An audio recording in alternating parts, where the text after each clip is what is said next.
किसी भी वर्ब का सब्जेक्ट बनेगा, किसी भी ट्रांजिटिव वर्ब का ऑब्जेक्ट बनेगा, किसी प्रीपोजिशन का ऑब्जेक्ट बनेगा, और साथ ही साथ कॉम्प्लीमेंट का भी काम करेगा। लेकिन कॉम्प्लीमेंट का काम खाली नाउन नहीं करता, एडजेक्टिव ही करता है कि नहीं? नाउन के अलावा एडजेक्टिव ही करता है, सही है। अच्छा, क्या सब्जेक्ट और ऑब्जेक्ट का काम सिर्फ नाउन प्रोनाउन करता है? हाँ बिल्कुल सही है, सब्जेक्ट का काम तो नाउन और प्रोनाउन ही करता है, कोई और नहीं करेगा, सही बात है। तो कॉमन नाउन बताइए, काउंटेबल है या अनकाउंटेबल है? काउंटेबल है। कॉमन नाउन यानी कि जिससे एक जाति का बोध हो, जैसे कोई भी प्रोफेशन, रिलेशन, इन सब का जो नाम है वो कौन सा नाउन है? कॉमन नाउन है। बहुत सुंदर। तो आज मैं आपको, जैसे कल आपको बताया था कि कोई भी प्रोफेशन का नाम या रिलेशन का नाम, ये कौन सा नाउन है? कॉमन नाउन है, सही है ना? कॉमन नाउन है। जैसे बताइए, कज़न हमारा कौन सा नाउन है? कज़न का स्पेलिंग क्या होता है?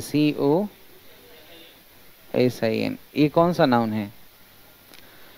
कॉमन नाउन है कि नहीं? कॉमन नाउन है। मेरा बज रहा है, मेरा भी तो ऐसा ही बजता है। कज़न, ये कौन सा नाउन है? कॉमन नाउन है। तो ये कज़न को कजन्स बोल सकते हैं? क्यों नहीं बोल सकते हैं? ब्रदर को ब्रदर्स बोल सकते हैं, तो कजन को कजन्स क्यों नहीं बोल सकते? बताइए। स्पाउस का मतलब क्या होता है? स्पाउस का मतलब पति या पत्नी। सिबलिंग का मतलब क्या होता है? पेरेंट का मतलब क्या होता है? माता या पिता। ये सब रिलेशन बता रहा है ना। तो अगर हम कज़न को कजन्स बोलेंगे तो क्या हो जाएगा? एक से ज़्यादा चचेरा या फुफेरा या मौसेरा, भाई या बहन, कोई भी हो सकता है। और स्पाउस मतलब पति होता है कि पत्नी होता है? कोई भी हो सकता है, पति भी और पत्नी भी। जैसे अगर मैं कह रहा हूँ सी इज़ माई स्पाउस, यानी सी इज़ माई पत्नी, और ही इज़ माई स्पाउस यानी ही इज़ माई हस्बैंड। अगर मैं कह रहा हूँ कि वी आर सिबलिंग्स, तो वी आर सिबलिंग्स का मतलब क्या हुआ? हम लोग अपने भाई बहन हैं। और कज़न का मतलब अपने नहीं, चचेरा, फुफेरा, मौसेरा, वो सब। और पेरेंट का मतलब क्या होता है? माता पिता।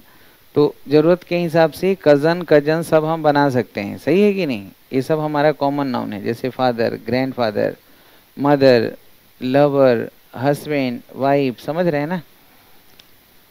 जैसे प्रोफेशन वाला था, engineer, engineers, doctor, doctors, optician, optician, समझ रहे हैं? तो ये दोनों हमने कल पढ़ा था ना, कल पढ़ा था। इस सिबलिंग, ये हो गया सिंगुलर, चाहे भाई या बहन, दोनों में से एक, सबके लिए एक ही बात है। जैसे पेरेंट, तो पेरेंट का मतलब क्या हुआ? मम्मी या पापा? नहीं पता, चाहे मम्मी भी हो सकती है, पापा भी हो सकते हैं। अब पेरेंट्स बोलेंगे तो हो जाएगा दोनों। सिबलिंग्स बोलेंगे तो सारे भाई बहन हो जाएंगे। स्पाउस का मतलब क्या हो गया? पति या पत्नी। और स्पाउजेज बोलेंगे तो पति पत्नी। कज़न का मतलब हो गया अपना भाई छोड़ के कोई भी भाई बहन हो सकता है। तो इसके लिए कभी भी सिस्टर या ब्रदर नहीं लगाना है। जैसे अगर हम कह रहे हैं ही इज़ माई, आप एग्जाम में बहुत देखते होंगे, he is my cousin brother, तो गलत हो जाता है ना। सी इज़ माई कज़न सिस्टर, तो गलत हो जाता है। लेकिन ये आप ध्यान रखिएगा कि है तो सब संबंधी बताने वाला नाउन है ना, तो सब कौन सा नाउन होगा? कॉमन नाउन होगा, सही है। तो कॉमन नाउन है तो काउंटेबल भी होगा। वी आर कजन्स या we are cousin, we are cousins. और दे आर स्पाउस या स्पाउजेस, स्पाउजेस। और ही इज माई सिबलिंग या सिबलिंग्स, सिबलिंग। और ही इज माई पेरेंट या पेरेंट्स, पेरेंट। ठीक है ना? ये नंबर का ध्यान रखिएगा, हर चीज का ध्यान रखना है। और जैसे ही पेरेंट्स बोलेंगे तो समझ गए क्या हो गया? समझ गए? तो मैं ऐसे ही लिखा था ये 4 वर्ड कि आप ध्यान से देखिएगा हर एक चीज को। जैसे हमने बताया था कि प्रोफेशन का नाम, रिलेशन का नाम, फ्रूट्स का नाम, वेजिटेबल्स का नाम, कोई आर्टिकल्स का नाम, कोई लिम्स का नाम, कोई मेजरमेंट यूनिट्स का नाम, ये सब कौन सा नाउन है? कॉमन नाउन है। तो आज मैं आपसे चर्चा करूंगा मेजरमेंट यूनिट्स। तो जो माप के जो इकाइयाँ होती है वो सब हमारा कौन सा नाउन है? कौन सा नाउन है? कॉमन नाउन है। बहुत सुंदर।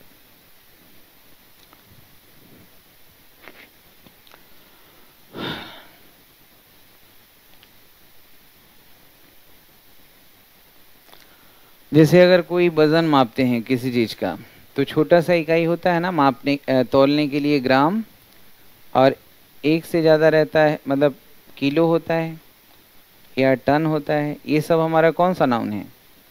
कॉमन नाउन है। तो 1 ग्राम और 1 किलो और 3 किलोज, 1 टन एंड 1.5 टन। समझ रहे हैं?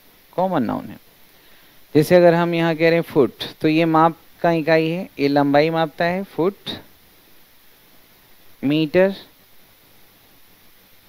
किलोमीटर, क्या इसको प्लूरल बनाया जा सकता है? माइल को माइल्स बोल सकते हैं, बोल सकते हैं ना। जैसे इंच है, तो इंच को क्या बोलेंगे? प्लूरल में इंचेज हो जाएगा। जैसे डे है, days, hour, hours, month, months, week, weeks, fortnight, 2 week. क्या है? सब कॉमन नाउन है। जैसे अगर हम कह रहे हैं rupee, rupees, dollar, dollars, riyal, riyals, coin, coins.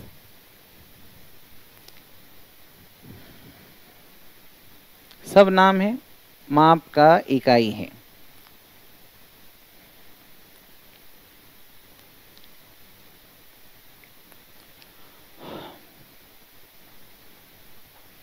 सही है ना? मापक इकाई है।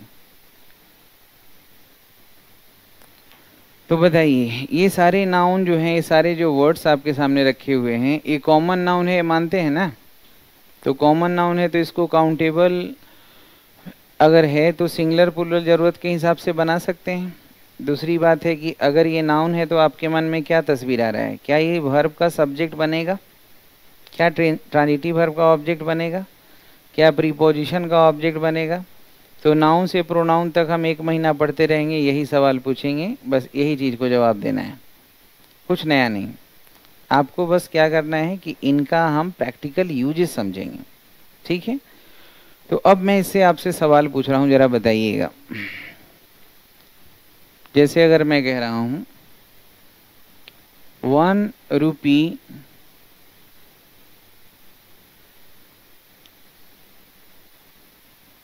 has been given to him। बोलिए, इस वाक्य में किसके बारे में बात कर रहे हैं? 1 रुपया के बारे में। तो ये संख्या जो है एक ही है ना, तो नंबर के हिसाब से चाहे तो सिंगुलर होगा या प्लूरल होगा। तो एक है तो हम रुपीज अगर लिखते तो गलत होता कि नहीं? तो 1 रुपी है, तो 1 क्या है? हमारा संख्या बता रहा है। किसका संख्या बता रहा है? नाउन का। तो ये 1 क्या हो गया? क्या हो गया? डिटरमिनर। क्या हो गया? डिटरमिनर। तो जो नाउन के बारे में कुछ बताता है उसको क्या कहते हैं? डिटरमिनर्स। नाउन के बारे में डिटरमिनर क्या बताता है? उसका संख्या और मात्रा। और डिटरमिनर के बाद नाउन जरूर आता है। एक एक टर्म को देखिएगा, शब्दों के जरिए ही हम शब्दों को पहचानते हैं। डिटरमिनर का मतलब ज़्यादा नहीं समझ में आ रहा है तो समझ लीजिए एडजेक्टिव। ठीक है? और डिटरमिनर किसके बारे में बताता है? नाउन के बारे में। तो डिटरमिनर के बाद ब्लैंक अगर दिया हुआ है तो क्या आएगा? नाउन, सिर्फ नाउन। और ये दोनों मिलके क्या बन जाएगा? फ्रेज। क्या बन जाएगा? फ्रेज। अगर ये काम कर रहा है सब्जेक्ट का तो इसको कौन सा फ्रेज कहेंगे? सब्जेक्ट का काम कौन करता है बताइए जरा खुल के? नाउन या नाउन फ्रेज या नाउन क्लाउज। 4 ही चीज से अंग्रेजी बनता है ना, लेटर, वर्ड, फ्रेज और क्लाउज। तो डिटरमिनर प्लस नाउन, नाउन भी बन, ए नाउन फ्रेज भी बन सकता है, और determiner plus noun adverb phrase भी बन सकता है। सही है? डिपेंड करता है कि ये काम क्या कर रहा है। तो यहाँ पे सब्जेक्ट का काम कर रहा है। ये नाउन फ्रेज है, सब तो नहीं कह सकते ना, दो शब्द मिल गया तो ये हमारा फ्रेज हो गया। फ्रेज इसीलिए कह रहे हैं क्योंकि एक बार में एक पार्ट ऑफ स्पीच का काम कर रहा है। क्या काम कर रहा है? ये सब्जेक्ट का। और जो सब्जेक्ट ऑब्जेक्ट का काम करेगा वो कौन होगा? नाउन या प्रोनाउन। अब इसके हिसाब से वर्ब हमने सही लिखा है कि नहीं? सही लिखा है। सिंपल एंड प्लेन वे में हम बात करते हुए बढ़ेंगे। अब नाउन में हज़ारों एग्जाम्पल्स लीजिए, आप देखिए कि क्वेश्चन देख के आप रिस्पॉन्ड कैसे करते हैं। अब अगर मैं यहाँ पे लिखता हूँ 1.5, तो बोलिए संख्या ये बढ़ गया ना एक से ज़्यादा? तो एक से ज़्यादा बढ़ गया तो आगे जो नाउन होगा वो सिंगुलर होगा कि प्लूरल होगा? हमें प्लूरल बनाने में कोई दिक्कत नहीं है। 1.5 है तो रुपीज़ हो गया। तो 1.5 rupees has given to him या have given to him? Have been given to him. सही है कि नहीं? एक से ज़्यादा है ना। सब्जेक्ट को कैसे देखते हैं? सब्जेक्ट को कैसे देखते हैं? तीन तरह से। कैसी? नंबर, दूसरा जेंडर, तीसरा डूअर है कि नॉन डूअर। ये तीनों तरफ से देखने का आदत बनाना है। अभी आपको दिखाई नहीं दे रहा होगा, आपको सिर्फ ये दिख रहा होगा कि प्लूरल है। अगर आपको ये भी दिखने लगे कि ये जो सब्जेक्ट है हमारा नॉन डूअर है, तो आप डिसाइड कर लीजिएगा कि वाक्य का स्ट्रक्चर एक्टिव में रहेगा कि पैसिव में। अब ये नॉन डूअर है, क्या रुपया खुद किसी को दे देगा? नहीं, दिया गया है ना, तो ये नॉन डूअर है, इसीलिए हमने इसको पैसिव में बनाया।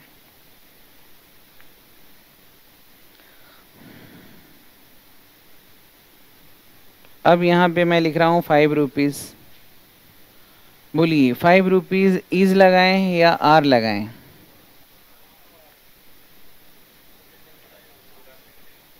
हाँ, क्या करेंगे? सेंटेंस बताएगा। मतलब जब भी हमें कुछ वर्ब लगाना है तो पूरा देखना पड़ेगा कि आप कहना क्या चाह रहे हैं। तो 5 रुपीज़ देखते ही आपके मन में आएगा कि 5 रुपया है, तो एक मन में आएगा कि 5 रुपया तो एक से ज़्यादा है, तो प्लूरल वर्ब लगाएं। सही बात है। लेकिन हो सकता है कि हम आगे लिख दें कुछ और चीज़। जैसे अगर मैं लिखूं यहाँ कि 5 rupees a great amount for me,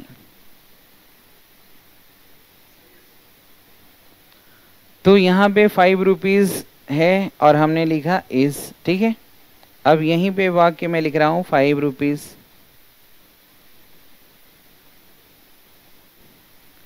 have been distributed among them. अब यहाँ पे देखिए, यहाँ पे भी 5 रुपये है ना, तो यहाँ का भी सब्जेक्ट 5 रुपया है और यहाँ का भी सब्जेक्ट 5 रुपया है। फिर यहाँ हमने सिंगुलर वर्ब लगाया है और यहाँ प्लूरल वर्ब लगाया है। क्यों लगाया है? यहाँ पे 5 रुपया मिलके एक निश्चित अमाउंट बन गया है ना।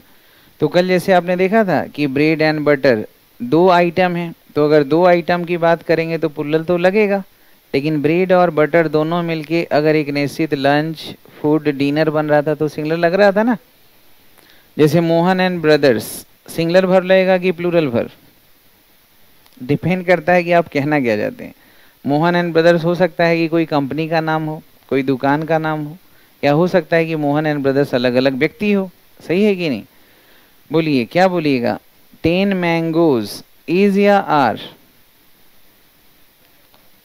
10 मैंगोज इज या आर? तुरंत फैसला नहीं करना है, सुनना है। आप यही पढ़ने की कोशिश कर रहे हैं कि सब्जेक्ट क्या होता है। क्या होता है सब्जेक्ट? जिसके बारे में आप बात करते हैं। तो आपका ये फर्ज नहीं है जानना कि किसके बारे में बात हो रहा है। अब यहाँ 5 रुपया देखा और आप पहले से मान के चल लिए कि प्लूरल है। हो सकता है कि मैं यहाँ पे बोलूँगी 5 रुपया, मेरे एक नया किताब मैंने लिखा है उसका नाम है 5 रुपया। 5 rupees is the name of my book. 5 rupees is the name of my stall. मैंने स्टॉल खोला है, उसका नाम है 5 रुपया। 5 rupees is the name of my company, shop, factory, किताब, मैगजीन, कुछ भी हो सकता है। तो हम सिर्फ इसको देख के हम फैसला नहीं करेंगे जब तक सब्जेक्ट और प्रीडिकेट में दी हुई जानकारी दोनों को जब तक मैच नहीं करेंगे कैसे होगा। तो ग्रामर पढ़ना नहीं, हमें चूंकि समझना है कि हमको इसके पढ़ने से अंग्रेजी पे कैसे फ़र्क पड़ेगा। क्योंकि हम पूरा पढ़ते हैं लेकिन हमें समझ में दिक्कत आती है, हम प्रैक्टिकली उसको नहीं डील कर पाते हैं। तो यहाँ पे 5 रुपया जो है एक निश्चित अमाउंट है ना, तो अगर कोई भी नाउन प्लूरल दिख रहा है तो लगा दीजिएगा प्लूरल भर। अगर हो सकता है कि नाउन प्लूरल है लेकिन एक निश्चित अमाउंट का बात हो रहा है, एक निश्चित हाइट का बात हो रहा है, एक निश्चित डिस्टेंस का बात हो रहा है, एक निश्चित किताब का नाम है, संगठन का नाम है, तब तो सिंगुलर ही लगेगा ना। जैसे याद करिए कल आपने पढ़ा था कि दो नाउन एंड से जुड़ता है, तो एंड से जुड़ता है तो प्लूरल लगा देंगे क्या हमेशा? अगर वाकई दो नाउन जो है दो व्यक्ति और दो वस्तु है तभी तो लगाएंगे। जैसे कल पढ़ा था a clerk and typist, noun तो दो है लेकिन व्यक्ति तो एक है। अ हैमर एंड सिकल, वस्तु तो दो है लेकिन हो सकता है कि एक प्रतीक बन जा रहा हो। ब्रेड एंड बटर, आइटम तो दो है लेकिन हो सकता है कि उसका मतलब जीविका हो, एब्स्ट्रैक्ट नाउन। या हो सकता है कि ब्रेड एंड बटर मिलके ब्रेकफास्ट बन गया, मैटेरियल नाउन। या हो सकता है कि ब्रेड एंड बटर दो अलग अलग आइटम की ही बात कर रहा हूं मैं। तो आप कैसे जल्दी से फैसला कर सकते हैं जब तक पूरा सेंटेंस को दिमाग में नहीं रखते? पूरे सेंटेंस को आपको दिमाग में रखना है कि क्या बात हो रहा है। You have to be a good observer. इतना अगर देखते ही सरफेस मीनिंग को देखते ही फैसला अगर कर लेना हो तब तो हर बच्चा के लिए आसान हो जाए अंग्रेजी। तो बात क्या हो रहा है ये समझने का प्रयास करिए, अंग्रेजी क्या होता है ये धीरे धीरे देखिए 4-5 क्लासेस में, फिर हम लोग पढ़ना शुरू करेंगे। सही है। तो यहाँ पे 5 रुपीज मिलके क्या बता रहा है? एक निश्चित अमाउंट। तो कोई भी प्लूरल नाउन है लेकिन एक निश्चित अमाउंट है। वैसे भी आपको पता है कि ए के पहले, एन के पहले, द के पहले वाला जो ब्लैंक होगा वो वर्ब होगा हमेशा सिंगुलर। जैसे एसएससी में पिछला साल आया था कि यू ही एंड आई और ब्लैंक कर दिया था, तो बच्चा बहुत सारा देखा एक बार यू ही एंड आई, देखते ही वो समझ गया कि यू मतलब तुम, ही मतलब वह, आई मतलब मैं, 3 हो गया, आर लिख दिया। आगे देखा नहीं कि you he and I blank के बाद एन ऑर्गेनाइजेशन लिखा है which is working for the under privilege children. अब पूरा बच्चा जो ध्यान से देखा वो सही बना लिया, और एक को घर तक आया तो उसको लग रहा है कि सही है, रिजल्ट जब तक नहीं आया उसको लगता है सही है, चैलेंज करेंगे लेकिन गलती करके आते हैं। बस अगर हम चीज़ों को अच्छे से ऑब्जर्व ना करें तो हो जाती है गलतियां। सही है। तो यहाँ पे कोई भी प्लूरल नाउन को देख के आप तुरंत डिसाइड नहीं करिए जब तक कि वो बात ना देख लें कि किसके बारे में बात हो रहा है। तो हर वाक्य को कैसे तोड़ना है? 2 टुकड़ों में, एक सब्जेक्ट और एक predicate.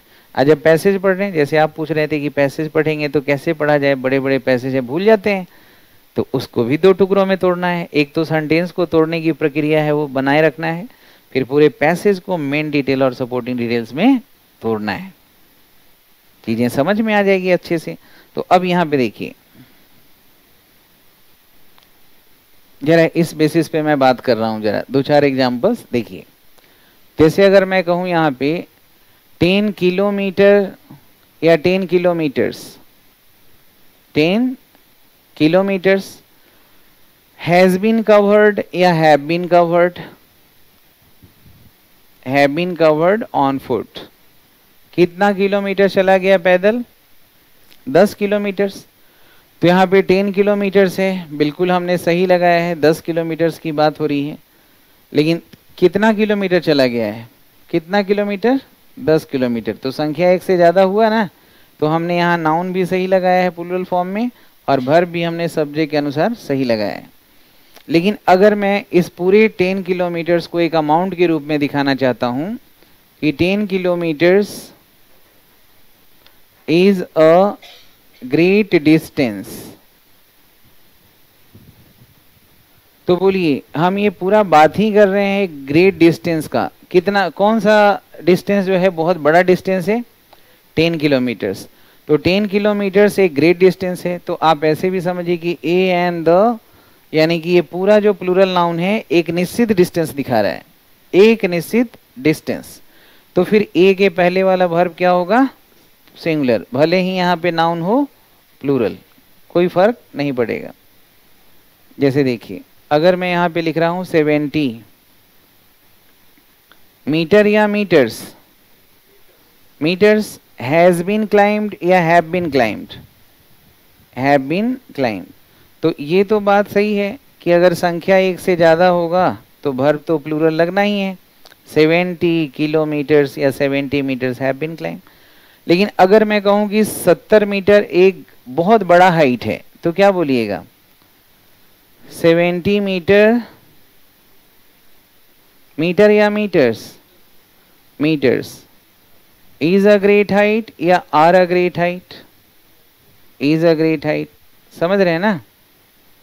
70 metres is a great height. तो सिर्फ प्लूरल नाउन देके फैसला मत करिएगा, ये ध्यान रखिएगा कि ए, एन और द के पहले अगर ब्लैंक हमें भरना है तो हमेशा यहाँ सिंगुलर वर्ब लगाएंगे, नो मैटर कि इसके पहले वाला जो सब्जेक्ट है वो प्लूरल है, कोई फर्क नहीं पड़ता। सही है? अब इस तरह से मैं प्लूरल नाउन और यहाँ रख रहा हूँ, आप देखते ही बताइए, मतलब पूरा सेंटेंस को ऑब्जर्व करके बताइएगा।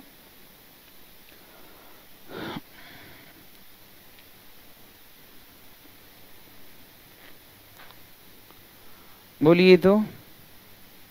10 मैंगोस, वर्ब क्या लगाएं? इज या आर? अगर हम 10 आमों की बात कर रहे हैं तब तो ठीक है, प्लूरल लगेगा। लेकिन 10 आम हो सकता है कि कोई एक निश्चित चीज का नाम बताने लगे, ये भी तो हो सकता है ना।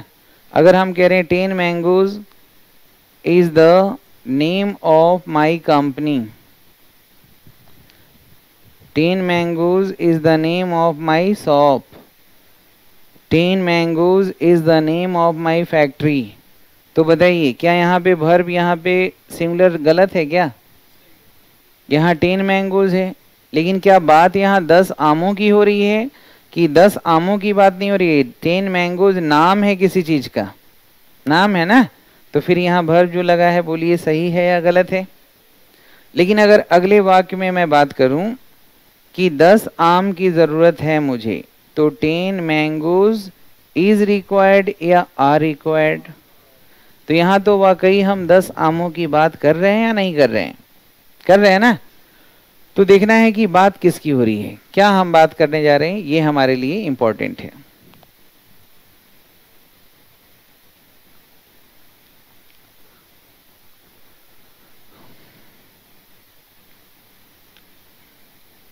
बोलिए मोहन एंड ब्रदर्स, क्या लगेगा आगे का वर्ब? सिंगुलर लगेगा या प्लूरल लगेगा?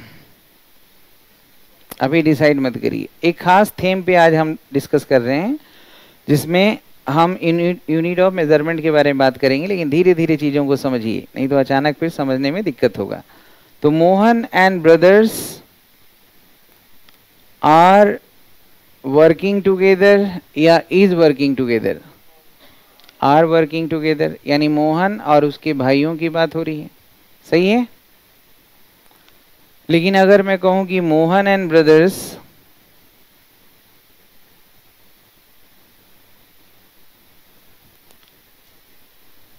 Is the name of my shop, बोलिए दोस्त, क्या ये यहाँ पे सब्जेक्ट वही है? क्या ये गलत है?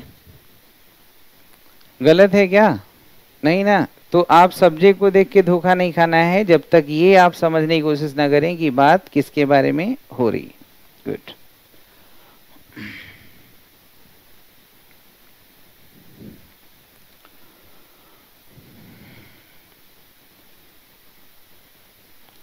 He has given me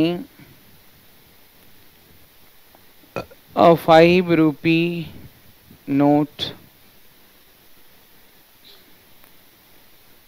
ये दोनों वाक्य को देखिएगा, हम आपसे बारी बारी से पूछेंगे, बताइएगा।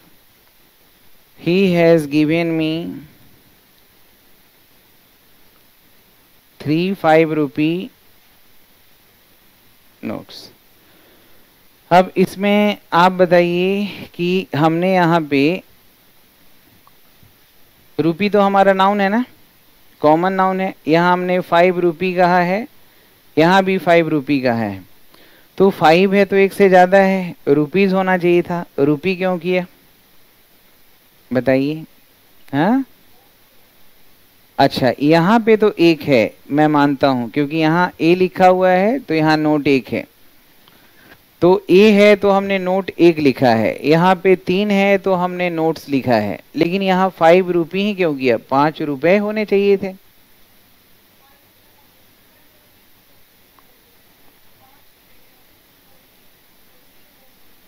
आप बताइए। हाँ 3 है तो नोट्स तो मैं मानता हूं कि उसने मुझे दिया है। देखिए यहाँ से ये पूरा प्रीडिकेट हो गया और ये हो गया हमारा सब्जेक्ट, ठीक है ना। ये हो गया हमारा हेल्पिंग वर्ब और ये हो गया मेन वर्ब। ये हो गया हमारा इनडायरेक्ट ऑब्जेक्ट और ये हो गया पूरा फ्रेज जो है नाउन फ्रेज, ये हमारा डायरेक्ट ऑब्जेक्ट।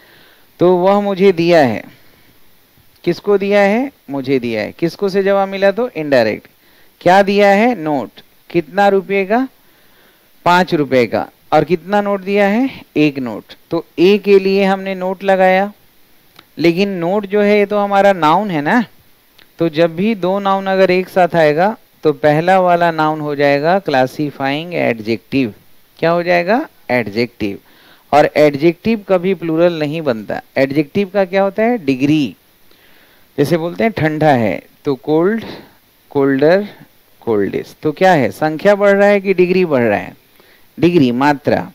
तो नाउन को हम देखते हैं जेंडर से, नाउन को देखते हैं नंबर से, नाउन को देखते हैं डूअर नॉन डूअर से, लेकिन एडजेक्टिव को देखने का तो अलग मेजरमेंट स्केल होगा ना।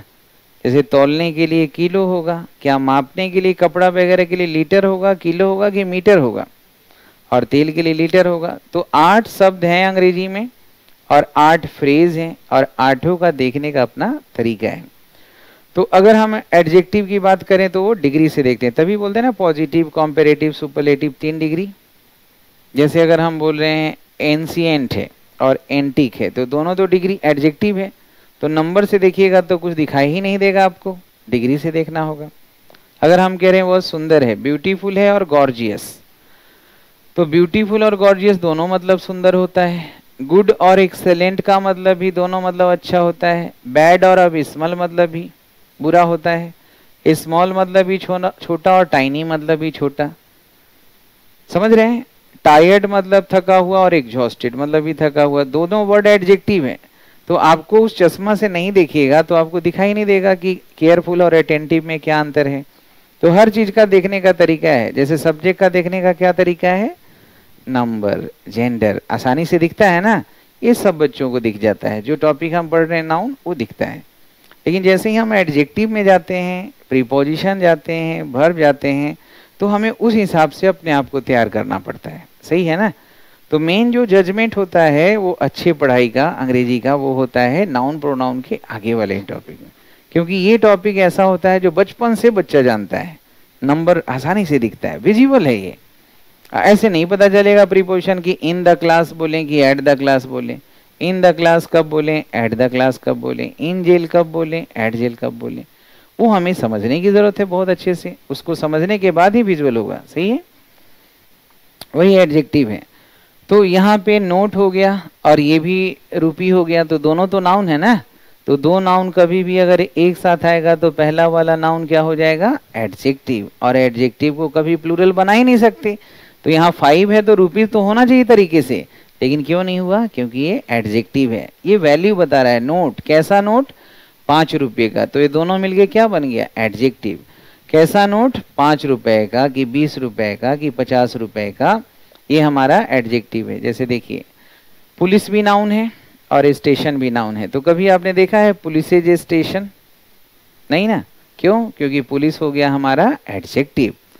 आपने कभी सुना है पब्लिक सेक्टर की जगह पब्लिक सेक्टर, या प्राइवेट सेक्टर की जगह प्राइवेट सेक्टर? आई हमारा नाउन है ना, आई। तो आई सर्जन्स बोल सकते हैं, लेकिन आईज सर्जन बोलेंगे? Eyes surgery, eyes contact, eyes specialist. क्यों?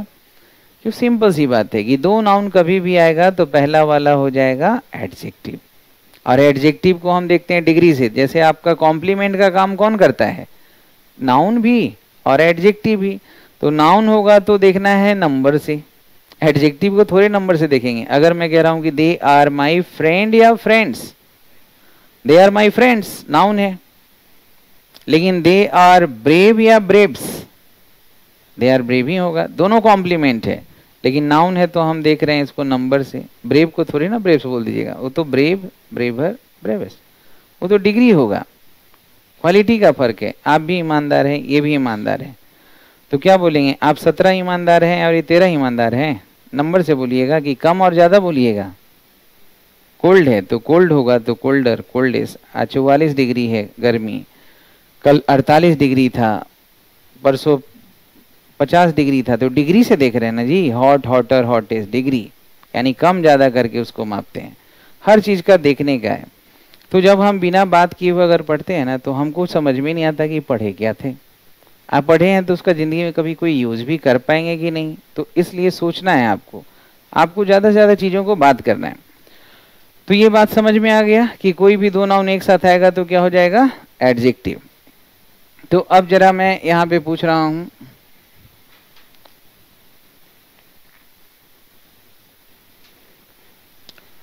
माई फादर हैज बॉट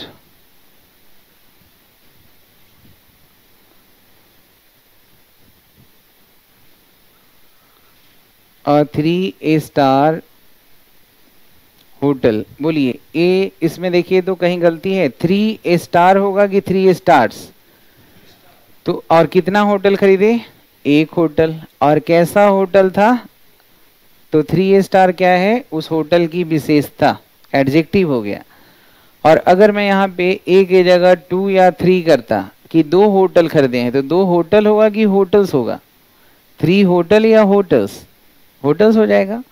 अगर मैं यहाँ लिखता हूँ माई फादर, देखिए कैसे सेंटेंस बन रहा है, देखते चलना। माई फादर कौन सा नाउन है, फादर कौन सा नाउन है, ये कॉमन नाउन है। तो my father has bot 2 3 star hotel या होटल्स, क्या हो जाएगा, होटल या होटल्स। सही है ना, सही है, ये बिल्कुल सही है। ये क्या है, दोनों नाउन, और नाउन के पहले वाला वर्ड क्या कहलाएगा, डिटरमिनर। ये क्या कर रहा है डिटरमिनर, नाउन का संख्या बता रहा है या मात्रा, ना संख्या ना मात्रा, ये पहचान बता रहा है, मेरा, मेरे पापा, पहचान बता रहा है। सही है, कुछ भी जवाब देना जरूरी नहीं है, समझ में है वही दीजिए। तो मेरे पापा सिंगुलर है, हैज, हैज के बाद वर्ब का थर्ड फॉर्म बॉट, और यहाँ पे 2 होटल्स, और दोनों होटल कैसा था, 3 स्टार। स्टार्स होता तो गलत होता कि नहीं होता ना। और देखिए बताइए, अगर मैं कह रहा हूं कि this is a 3 months course या this is a 3 month course, 3 है तो मंथ तो होता ही है, लेकिन अ 3 मंथ्स कोर्स या अ 3 मंथ कोर्स, 3 मंथ हो जाएगा क्योंकि आगे कोर्स तो नाउन है। और अगर हम कह रहे हैं कि ये 3 घंटे का क्लास है, तो this is a 3 hours class या a 3 hour class, a 3 hour class. अगर हम कह रहे हैं कि यह 3 दिन का यात्रा था, तो this was a 3 days journey या 3 डे जर्नी, 3 डे जर्नी। समझ रहे हैं ना। अगर हम कह रहे हैं कि यह 5 साल का प्रोजेक्ट है, तो दिस इज अ 5 ईयर्स या 5 ईयर प्रोजेक्ट, 5 ईयर प्रोजेक्ट। समझ रहे हैं ना।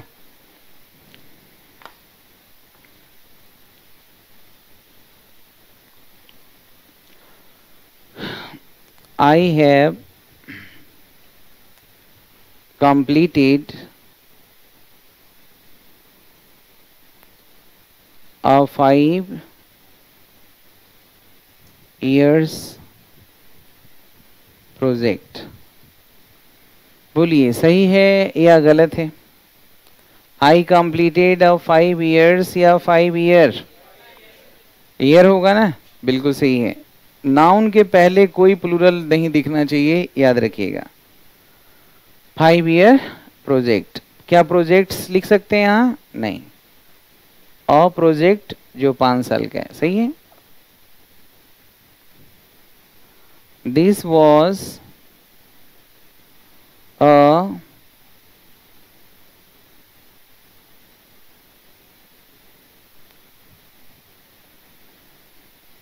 बताइए दोस्त, सही है या गलत है? This was a 3 day journey, सही या गलत? कैसे 3 डे जर्नी? किसकी बात हम कर रहे हैं? यात्रा। और यात्रा कितने पीरियड का है? 3 दिन का। तो ये हम यात्रा की बात कर रहे हैं और ये दोनों जो है ये हमारा उस यात्रा को क्वालिफाई कर रहा है, ये हमारा एडजेक्टिव है। This was a 3 day journey, सही है। This was a 3 hour show. जरा बताइए इसमें कोई गलती है? This was a 3 hour show या this was a 3 hour show? This was a 3 hour show, सही है ना।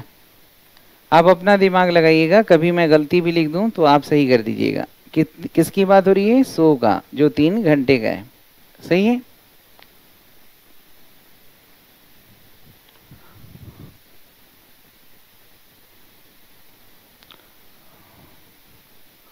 I wanted 3 2 meters rope।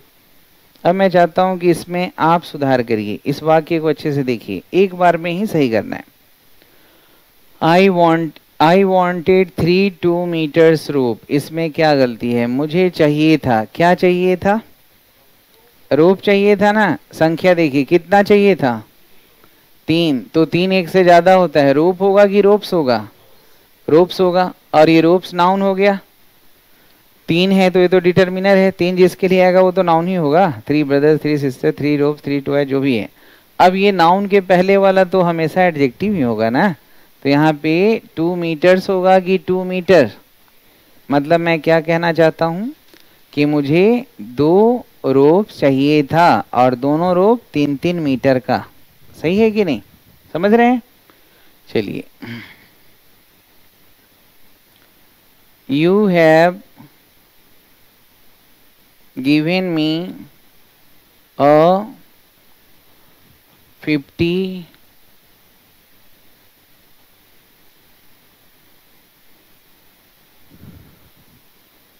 इस बार कौन बताएंगे?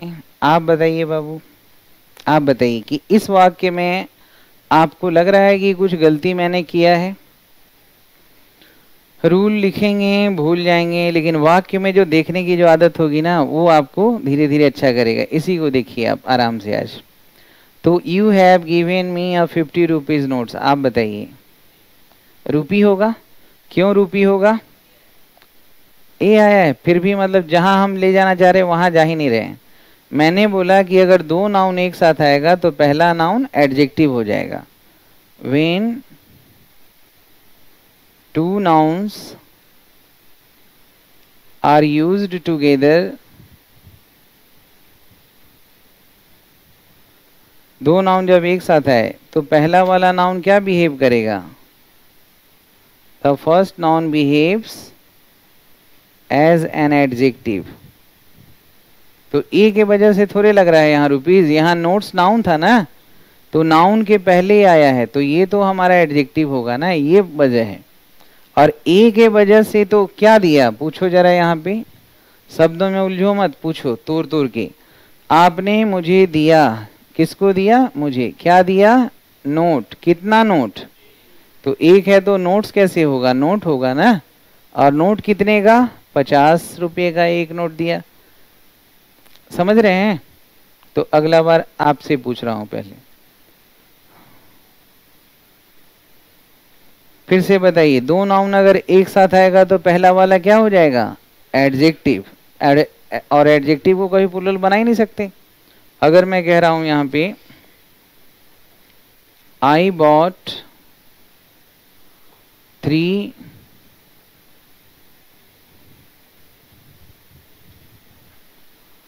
2 rooms फ्लैट इन दिल्ली, इसमें आप बताइए, आप बताओ इसमें कुछ गलती है? ध्यान से देखना, यहां से ठीक है। सब्जेक्ट वर्ब, क्या खरीदा? जो भी खरीदा, 3 खरीदा ना। 3 दिल्ली खरीदा कि 3 मुंबई खरीदा? तेंदुली फ्लैट्स, बहुत सही। फ्लैट्स हमारा नाउन है, तो नाउन के पहले वाला जो होगा वो क्या होगा, एडजेक्टिव। तो यहाँ पे 2 रूम्स होगा कि 2 रूम होगा, इसका मतलब क्या हुआ कि 3 फ्लैट्स, और तीनों फ्लैट्स 2-2 रूम वाला है, 3-3 रूम वाला नहीं। समझ रहे हैं बात को, समझ गए। अब बताइए 2 rooms is available in this hotel या are available in this hotel. क्या बात कर रहे हैं, होटल में कितने रूम्स हैं, तो 2 रूम्स इज या 2 रूम्स आर, आर। हम बात ही 2 रूम्स की कर रहे हैं। अब अगला बताइए 2 रूम्स, आगे ब्लैंक है, सिंगुलर वर्ब होगा कि प्लूरल वर्ब। जो मैं समझा रहा हूँ यही समझा रहा हूँ कि जल्दी से फैसला मत करिए, कुछ जल्दी से फैसला मत करिए कि हमने तुरंत पकड़ लिया, तुरंत समझ लिया। आराम से, पढ़ाई तपस्या है। तो 2 रूम्स, अब आगे हो सकता है कि 2 रूम्स मेरे होटल का नाम हो, दुकान का नाम हो, किताब का नाम हो, कुछ भी हो सकता है। तो जब तक आप ये नहीं जान रहे हैं कि बात हो क्या रहा है वाक्य में, आप कैसे फैसला कर सकते हैं, सही है कि नहीं। तो ये बात है। अब जरा इसको थोड़ा सा और कॉम्प्लिकेट करें। ये समझ गए यहाँ की और एग्जाम्पल चाहिए, क्लियर है यहाँ। चलिए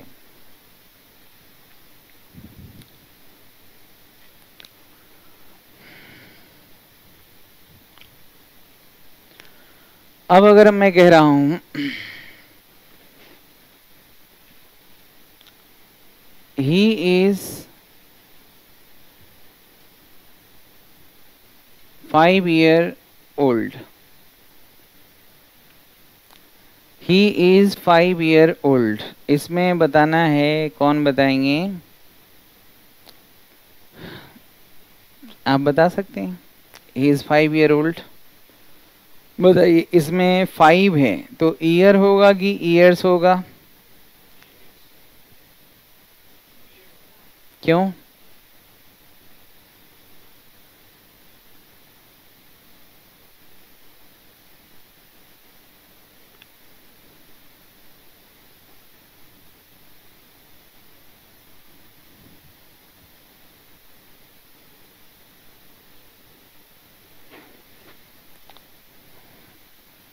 सोचो कभी ऐसा हो तो क्या, बताइए, आप बताइए क्या नाम है आपका। आशीष, आप बताओ।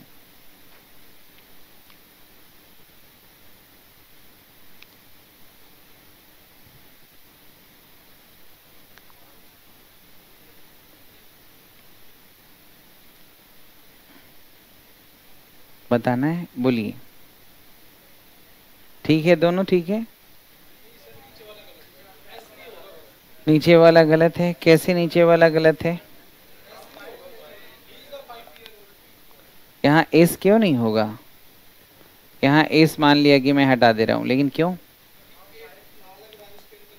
फिर वहां पे नहीं पहुंच रहा है जहां पे मैं ले जाना चाह रहा हूँ। लास्ट में क्या है, नाउन है ना, तो लास्ट में नाउन है तो पहले चाहे जो भी रहेगा वो सब एडजेक्टिव हो जाएगा। ये भी एडजेक्टिव, ये भी एडजेक्टिव, ये भी एडजेक्टिव, ये भी एडजेक्टिव। कोई भी फ्रेज है तो लास्ट में अगर नाउन है तो पहले वाला सब एडजेक्टिव हो जाएगा, ये पहचानना है, सही है कि नहीं। ए और 2 3 से कोई मतलब नहीं है। फिर यहाँ पे 5 ईयर या 5 ईयर्स, क्यों, यहाँ पे ईयर्स में एस हटा दिए थे, यहाँ पे कैसे आ गया।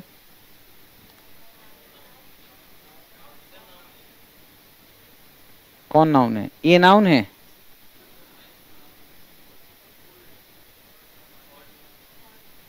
ओल्ड क्या है, ओल्ड के बाद नाउन ही, इसलिए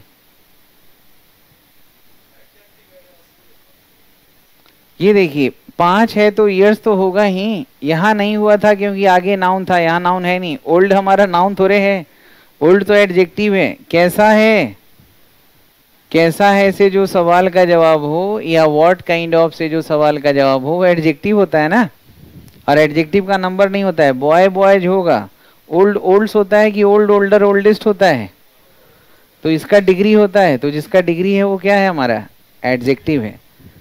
तो हमने बोला है कि 2 नाउन अगर एक साथ है तो पहला एडजेक्टिव बनेगा। इस नाउन के बाद कहाँ नाउन कोई था, ये तो एडजेक्टिव था ना, तो अगर कोई नाउन के आगे एडजेक्टिव हो तब इसको जैसे है वैसे रखिएगा, तो कहीं धोखा ना हो जाए। सही है। इस एग्जाम्पल से, इस पैटर्न से कुछ और एग्जाम्पल्स देखिए।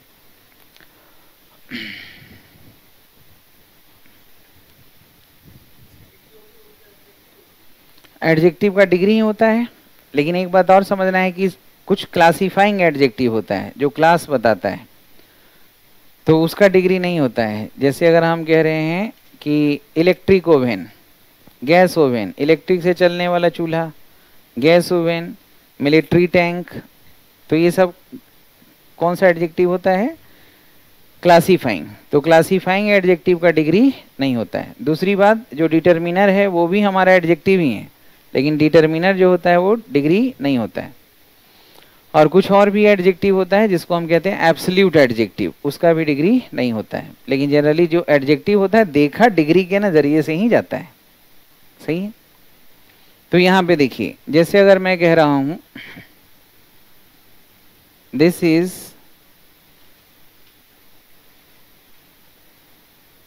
Five metre this ditch is 5 meters deep, or this is a 5 meter deep ditch। आपको बताना है इस पर। बताइए, यहाँ पे 5 मीटर्स और यहाँ पे 5 मीटर, दोनों में कौन सही कौन गलत? 5 है, संख्या एक से ज्यादा है तो मीटर्स तो होना ही चाहिए, क्योंकि मीटर है तो काउंटेबल नाउन। लेकिन अब बताइए यहाँ पे क्या होना चाहिए? फर्स्ट वाला सही है। कैसे सही है? गुड। अब इस बात पे डिपेंड कर रहा है कि आगे वाला वर्ड जो है आप पहचान पाते हैं कि नहीं। वो एडजेक्टिव है तब तो कोई दिक्कत ही नहीं है। दो नाउन अगर एक साथ रहेगा तब ना पहला वाला एडजेक्टिव होगा। तो डीप क्या है? डीप मतलब गहरा, डीप, डीपर, डीपेस्ट, तो ये तो एडजेक्टिव है। सही है। और ये हमारा नाउन है, तो नाउन हमारा काउंटेबल है कि अनकाउंटेबल है? तो 5 संख्या है, ये डिटर्मिनर हो गया, संख्या बता रहा है इसका, एक से ज्यादा, तो फिर मीटर या मीटर्स? सही है, नो एरर। अगला बताइए, यहाँ 5 मीटर या 5 मीटर्स? मीटर्स होगा ना, यहाँ मीटर्स होगा, मीटर्स। कितने लोग कह रहे हैं एस लगेगा? एस वाले हाथ उठाएं जो एस चाहते हैं कि यहाँ एस लग जाना चाहिए। अपना विचार बताओ, लगाएं कि नहीं लगाएं? नहीं लगाएं। क्यों नहीं लगाएं? क्योंकि लास्ट में डीच है। क्या है? गड्ढा। क्या है का जवाब मिले तो नाउन होगा, कौन है का जवाब मिले तो नाउन होगा। तो ये गड्ढा क्या है? एक जगह है, एक लोकेशन है, लोकेशन का नाम है, तो ये हमारा नाउन है। तो अगर ये नाउन है तो इस फ्रेज में जितना पहले होगा वो सब क्या हो जाएगा? एडजेक्टिव।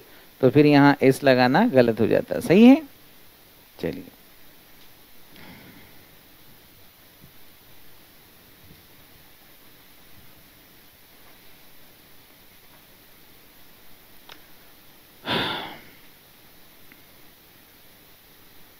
अगर मैं कह रहा हूं कि दिस इज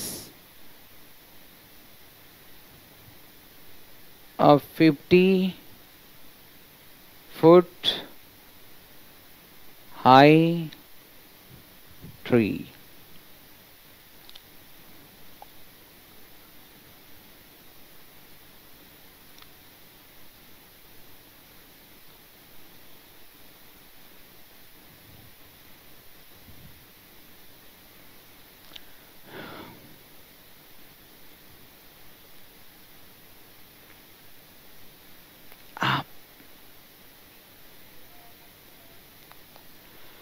ये वाला जो है ऊपर वाला यहाँ पे 50 फुट सही है? Are you sure? फिर से मौका दे रहा हूँ, बताइए। 50 फुट, फुट सिंगुलर होता है और फीट प्लूरल होता है, तो बताइए यहाँ फुट या फीट? आप बताइए, नहीं आ रहा है समझ में आज? नहीं आ रहा है तो कोई बात नहीं, घबराना नहीं है, कोशिश करते रहना है। आप बताइए बाबू, यहाँ पे बताइए 50 फुट होगा कि 50 फीट होगा? आगे पहचानो, लास्ट वाला वर्ड क्या है? ट्री। पेड़ पौधा तो नाउन होता है ना, तो नाउन के पहले वाला सब तो हो जाएगा एडजेक्टिव। तो फिर यहाँ फुट सही है, क्योंकि प्लुरल होता है ना feet, foot singular, feet plural. अब यहाँ देखिए, यहाँ पे 50 है, तो 50 है तो फुट होगा कि फीट होगा? 50 फीट हो जाएगा। फुट क्यों नहीं हुआ? क्योंकि आगे हाई, हाइयर, हाईएस्ट, ये तो एडजेक्टिव है, तो नाउन के पहले आएगा वो ना एडजेक्टिव होगा। सही है?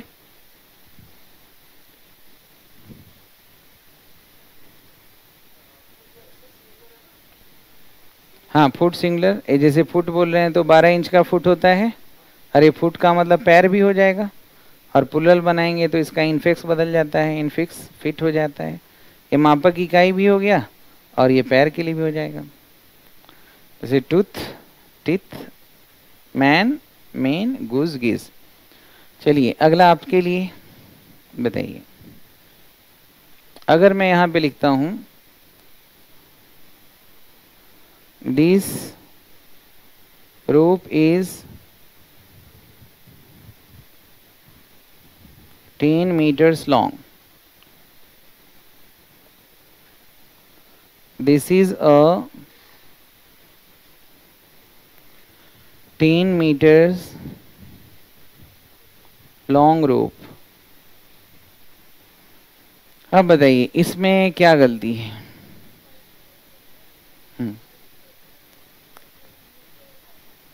दिस इज अ 10 मीटर आएगा, कैसे तुरंत बता दिए? लास्ट में नाउन है, बहुत सही। तो लास्ट वाला वर्ड देखिए, लास्ट में नाउन है तो नाउन के पहले तो सब एडजेक्टिव होना तय है, तो एडजेक्टिव होगा तो कहीं प्लुरल कैसे बन जाएगा एडजेक्टिव?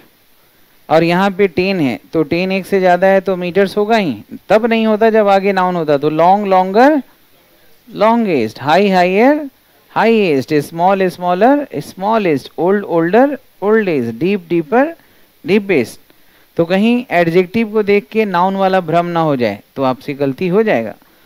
तो ऐसे करके सवाल पूछे जाते हैं, तो आपको ध्यान देना है कि पूरे तरीके से आपको ऑब्जर्वर बनना है। क्या बनना है? ऑब्जर्वर। चीजों को आपको समझने की जरूरत है कभी भी।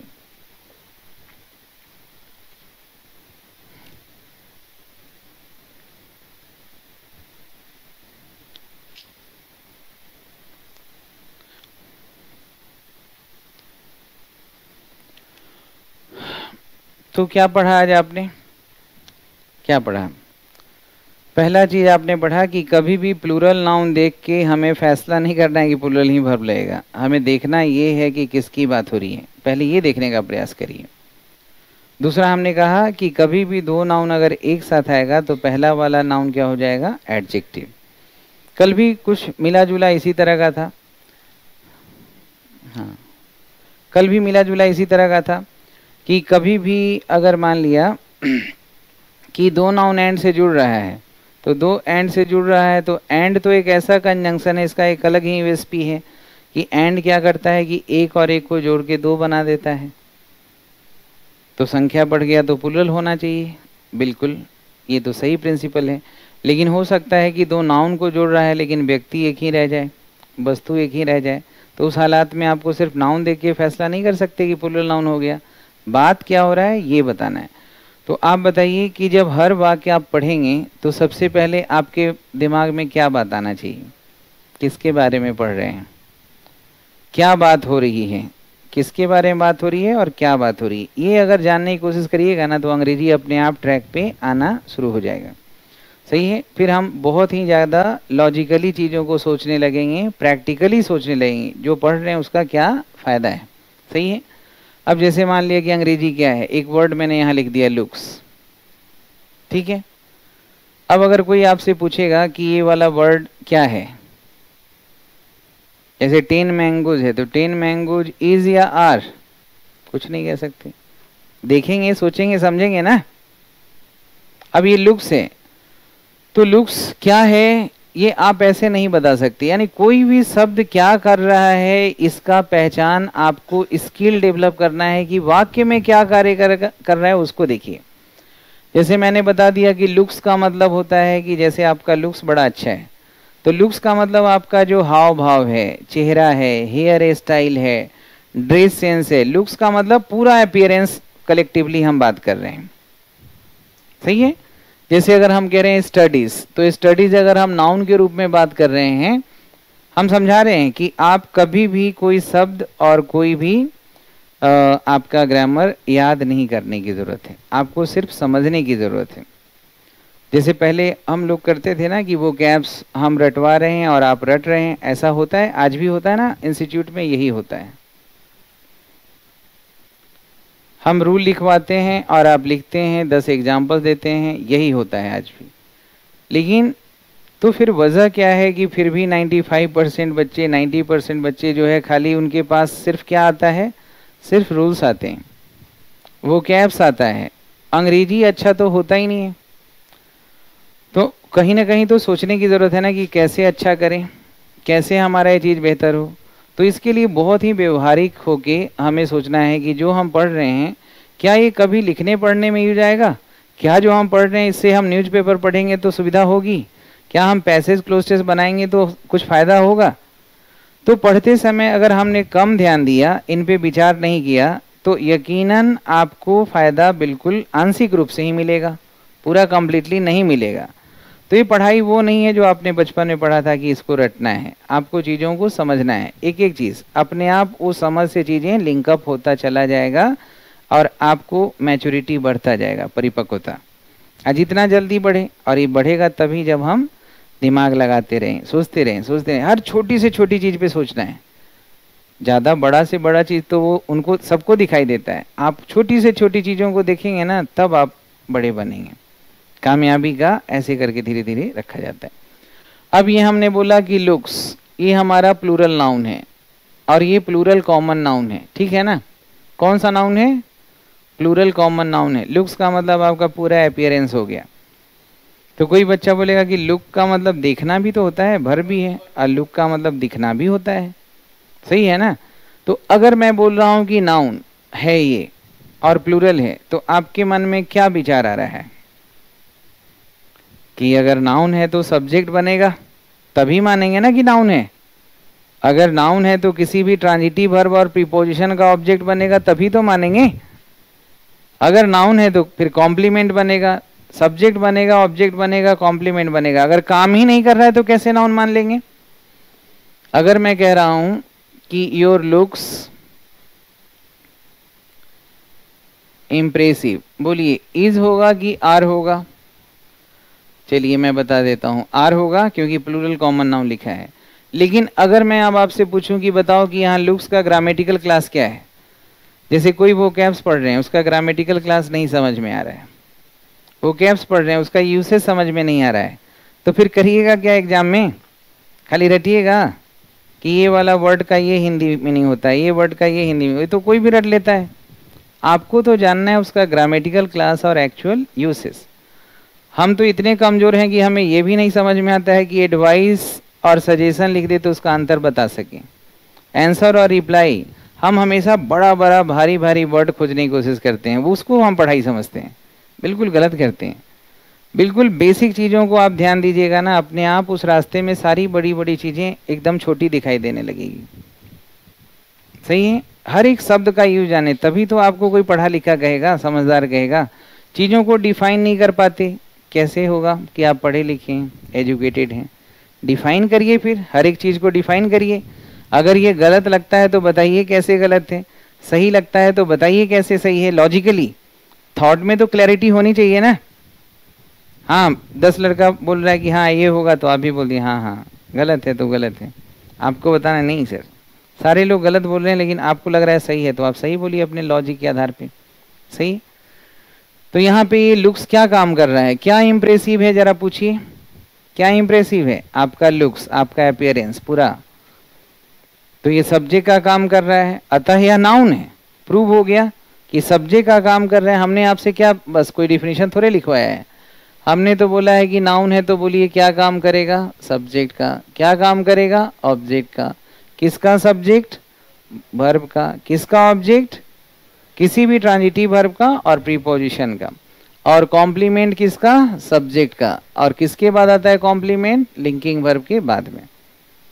सही है ना?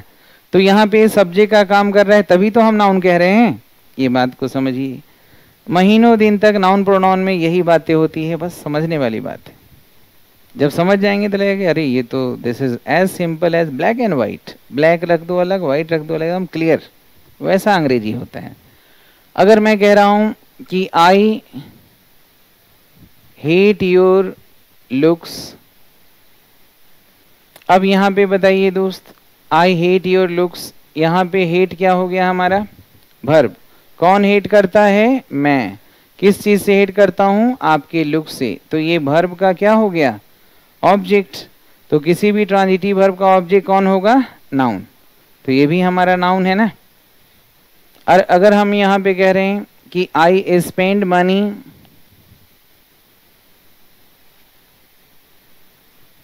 ऑन माई लुक्स, अब यहां पे बताइए प्रीपोजिशन के बाद क्या आता है? ऑब्जेक्ट। ट्रांजिटिव वर्ब के बाद क्या आता है? ऑब्जेक्ट। तो ये किसका ऑब्जेक्ट कहलाएगा? प्रीपोजिशन का। ये किसका कहलाएगा? ट्रांजिटिव वर्ब का। दो ही जगह ऑब्जेक्ट आता है कि कोई और भी जगह है? कोई और जगह है ही नहीं। तो सब कुछ एकदम निश्चित है, सर्टेन है। माइंड में जितना बढ़िया क्लैरिटी रहेगा उतना आगे तक सोचेंगे, दिखेगा, सफल होंगे। तो यहाँ पे ये प्रीपोजिशन के बाद आ रहा है, हर हाल में नाउन ही तो होगा क्योंकि ऑब्जेक्ट है। नाउन क्या काम करता है? सब्जेक्ट का और ऑब्जेक्ट का। समझ रहे हैं? अगर मैं यहां पे लिखता हूं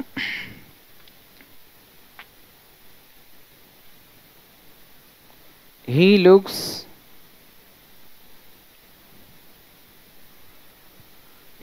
स्मार्ट, तो बताइए क्या इसको हमने यहां पे नाउन बोला था क्योंकि ये सब्जेक्ट था? यहां पे इसको नाउन बोला था क्योंकि ट्रांजिटिव वर्ब का ऑब्जेक्ट था। यहां इसको नाउन बोल रहे हैं क्योंकि प्रीपोजिशन का ऑब्जेक्ट है। क्या उसी आधार पे इसको भी बोल दें कि ये हमारा नाउन है? क्या ये नाउन है? सब्जेक्ट कौन है? कौन दिखता है स्मार्ट? वह।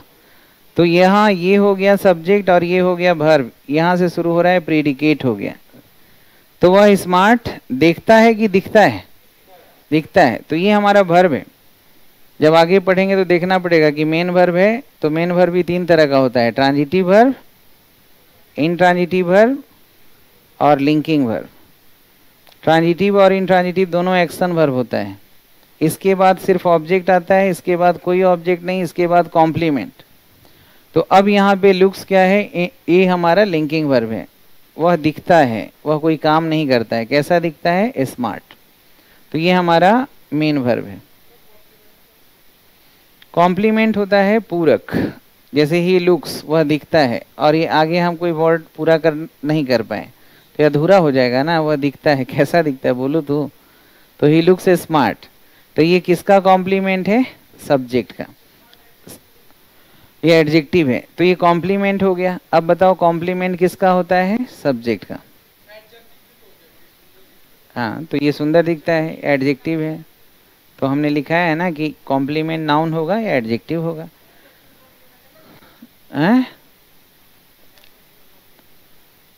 एडजेक्टिव तो एक शब्द है ना, और कॉम्प्लीमेंट काम के हिसाब से उसको बोलते हैं, पूरक। जैसे सब्जेक्ट है तो सब्जेक्ट क्या है? उसको काम के हिसाब से ना बोल रहे हैं सब्जेक्ट, और सब्जेक्ट का काम कौन करेगा? नाउन। तो कॉम्प्लीमेंट होता है जो सब्जेक्ट के बारे में कुछ अर्थ दे, उसके मतलब को कुछ डायरेक्शन दे। तो वह कैसा दिखता है? स्मार्ट। यहाँ स्मार्टली कर दे तब भी गलत हो जाता। क्यों? क्योंकि कॉम्प्लीमेंट किसको डिफाइन करेगा? सब्जेक्ट को। और सब्जेक्ट अगर यहाँ पे नाउन और प्रोनाउन है तो नाउन प्रोनाउन के बारे में कोई नाउन बताएगा, एडजेक्टिव बताएगा, एडवर्ब तो वर्ब के बारे में बताता है। खैर वो हमारा अभी विषय नहीं है। हम बस ये समझा रहे हैं कि मीनिंग बदल जाता है। यहीं पे अगर हम ही लुक्स एट मी अगर बोल देते तो यहाँ पे दिखता है कि देखता है? यहाँ पे इसका मतलब हो गया कि वह मुझे देखता है। ये हमारा ट्रांजिटिव वर्ब हो गया। किसको देखता है? मुझे। कौन देखता है? वह। इसका ऑब्जेक्ट हो गया। यहाँ दिखता है, यहाँ देखता है। तो हम तो बस ये बता रहे हैं कि आपको ऑब्जर्व करना पड़ेगा धीरे धीरे। 8 ही शब्द है अंग्रेजी में, कितने हैं? सिर्फ 8। और आपको देखना है कि 8 शब्द को याद बिल्कुल नहीं करना है, काम के अनुसार देखना है। हम इसको तभी बोल रहे हैं ना नाउन, जब ये काम कर रहा है सब्जेक्ट का, यहाँ ट्रांजिटिव वर्ब का ऑब्जेक्ट, कहीं प्रीपोजिशन का ऑब्जेक्ट। और अगर वो वर्ब का काम करेगा तो क्या हम उसको नाउन बोल देंगे? इसी को हम चाहें तो एडवर्ब भी बना दें, इसको हम एडजेक्टिव भी बना दें इन्फिनिटिव में। तो आप कुछ याद नहीं कर सकते, आप सिर्फ समझने की कोशिश करिए कि कौन सा वर्ड का क्या काम है कहाँ पे, सही है। तो इस बेसिस पे कल मैं जो क्लास आपको दूंगा, जो अभी डेमो चल रहा है, इसमें आपको क्लास मिलेगा सिर्फ ये कि कोई भी वर्ड को आप कैसे आइडेंटिफाई करें, और सिर्फ आइडेंटिफिकेशन के आधार पे, मतलब फंक्शन के आधार पे ही आइडेंटिफिकेशन करने की आदत बनानी है। जैसे कल और आज की क्लास में मुख्य रूप से जो हमारा थीम था वो ये बताने का था कि सब्जेक्ट वो होता है जिसके बारे में आप बात करते हैं। तो उसको सिंगुलर देख के सिंगुलर वर्ब लगाना, प्लुरल देख के प्लुरल वर्ब लगाना, ये तो जनरल रूल है। लेकिन एक्चुअल आप कामयाब तब होंगे जब ये सोचने की कोशिश करेंगे कि एक्चुअली सब्जेक्ट है क्या और क्या बात किया जा रहा है उसके बारे में।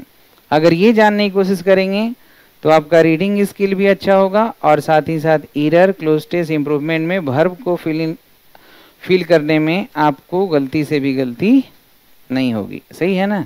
कल हम शब्द को पहचानना सीखेंगे सिर्फ फंक्शन पे। आपको एक एक शब्द बताना होगा कि बताओ ये शब्द अगर नाउन है तो क्यों है, वर्ब है तो क्यों है, एडजेक्टिव है तो क्यों है।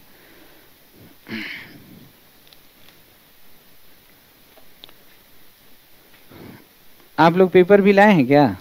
नहीं ना, अभी मना किया है ना। लेकिन मना किया है, लेकिन आप लोग मानिएगा मत। आप लोग रोज न्यूज़पेपर खरीद के पढ़िएगा, ठीक है ना। रोज न्यूज़पेपर खरीदिए, क्योंकि जैसे अगर मान लिया कि कुछ पढ़ रहे हैं तब ना आपको पता चलेगा कि कहाँ कहाँ कमी है, क्या क्या दिक्कत है, तब जाके सॉल्यूशन यहाँ पे मिल जाएगा। और सबसे बड़ी विडंबना यही है कि हम अंग्रेजी चाहते तो हैं लेकिन दूर दूर से चाहते हैं। हम तैरना सीखना चाहते हैं, नदी में उतरना नहीं चाहते। तो आपको मुश्किल से 4-5 मिनट लगेगा, पूरा पेपर पढ़ जाइएगा। हेडलाइन से अभी शुरुआत करना है हमें कि हेडलाइंस कैसे पढ़ना है, ठीक है। जैसे क्या लिखा हुआ यहाँ पे, सुप्रीम कोर्ट। तो सुप्रीम कोर्ट हमारा नाउन हुआ ना, सब्जेक्ट हुआ। फर्म ऑन अनअर्थनिंग क्या है, लार्जर प्लॉट अगेंस्ट सीजेआई, ठीक है ना। तो सबसे पहले क्या होगा, सब्जेक्ट। तो सब्जेक्ट हो गया कि सुप्रीम कोर्ट बहुत फर्म है। पता लगाने के लिए, क्या पता लगाने के लिए फर्म है? जो बहुत बड़ा प्लॉटिंग हो रहा है, षड्यंत्र हो रहा है, किसके खिलाफ?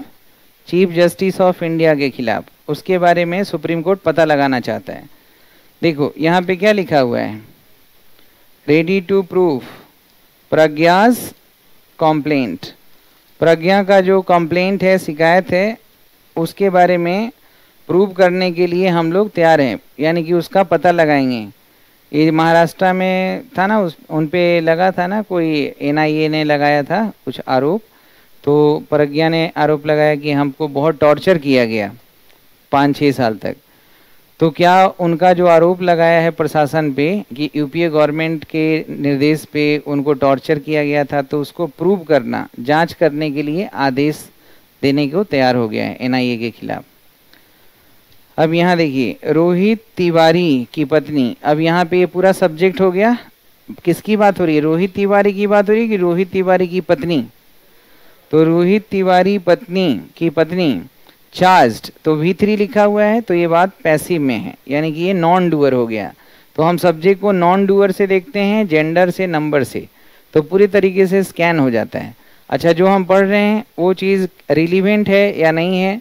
तो जब हम रोज़ पढ़ते हैं ना पेपर वगैरह, तो आपको पता है, अब जैसे मान लीजिए 500 वर्ड आज आपको याद करवा दिए, लेकिन वो 500 वर्ड ज़िंदगी में कभी यूज़ थोड़े होगा। यूज़ तो तब होगा जब 5000 बार रोज आप देख रहे हैं उसको, पैसेज में, पेपर में, क्लोज टेस्ट में, समझ रहे हैं कि नहीं? नहीं तो हमेशा इसे फोबिया रहेगा। और जब पेपर पढ़ना आ जाएगा ना, एडिटोरियल जब पढ़ेंगे, बहुत मजा आएगा। 10 दिन में आपको ज्ञान का भंडार बन जाइएगा। तो फिर ये जो छोटे छोटे passage, cloze test, bank PO, SSC, ये सब लगेगा ना कि ये तो एकदम बच्चा का खेल है। साइकोलॉजिकली आप स्ट्रांग हो जाइएगा।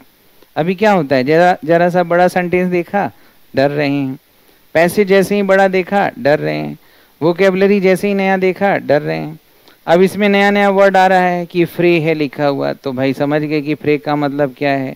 कहीं मार लिखा हुआ है, कहीं इंटाइस लिखा हुआ है, तो वही वर्ड कहीं कॉन्सिल्ड है लिखा हुआ, तो वही वर्ड बार बार यहाँ इलूसिव है, इवेसिव है, बार बार वही वर्ड आ रहा है। तो ये प्रैक्टिकल अप्रोच हो गया। लेकिन 95% लोग क्या करते हैं, ट्रेडिशनल अप्रोच से वही काम करते रह जाते हैं जिंदगी भर, और उनको कभी इस जिंदगी में तो कभी अंग्रेजी समझ में नहीं आता है।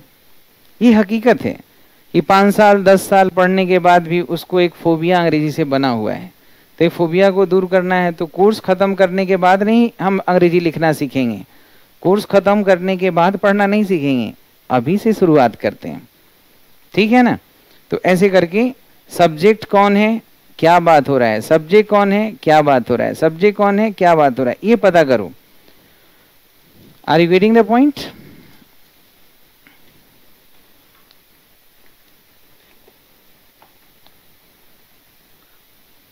कभी खत्म नहीं करने की जरूरत है, क्योंकि पढ़ने के लिए है ही आपके पास 8 शब्द, 8 फ्रेज, 2 क्लाउजेज और 26 लेटर्स, बस यही कंपोनेंट्स है अंग्रेजी का।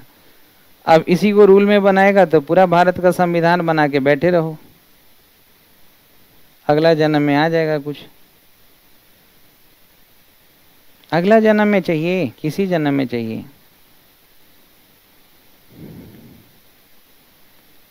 मिलते रहेंगे जन्म जन्म। बोलिए, पैसेज बनाइएगा कि क्लोस्टेस बनाइएगा कि ऑर्डरिंग बनाइएगा? क्लोस्टेस बनाएंगे, बहुत सुंदर।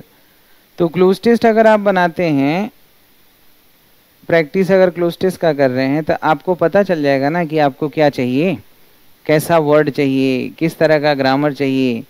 तो वही काम करिए कि जो चीज़ आपके एग्जाम में है ना उसी को अटैक करिए और क्रैक कर दीजिए।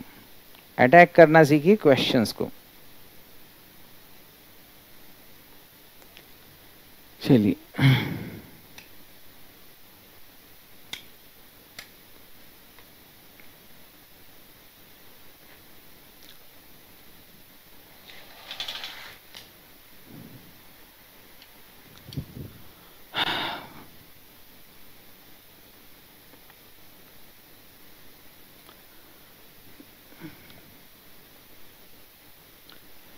देखिए क्लोज टेस्ट, पैसेज रीडिंग यानी पैसेज कॉम्प्रिहेंशन और ऑर्डरिंग, ये टोटल मिला के एसएससी सीपीओ में 85 मार्क्स का आता है।